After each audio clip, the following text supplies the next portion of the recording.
Salam Media Sriwijaya. Presenter Raffi Ahmad menyampaikan kabar duka kepergian neneknya, Mami Popon. Dia mengatakan bahwa sang nenek meninggal dunia pada Sabtu 31/12, sekitar pukul 16:01 di Lebak Bulus, Jakarta. Raffi Ahmad menyebut jenazah Mami Popon bakal dimakamkan pada esok hari. Rencananya, jenazah nenek Raffi Ahmad dikebumikan di Bandung, Jawa Barat. Mami Popon ini merupakan ibu dari Emi Konita atau nenek dari Raffi Ahmad.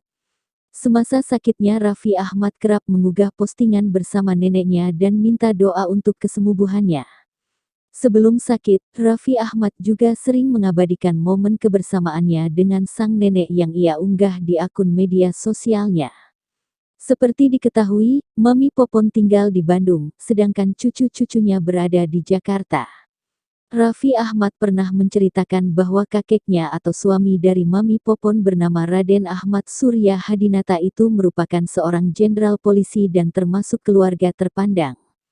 Semasa hidupnya, Mami Popon selalu memperhatikan penampilannya, wajahnya selalu dibalut make up dan rambutnya ditata rapi. Dikenal dengan pribadi yang murah senyum dan ramah.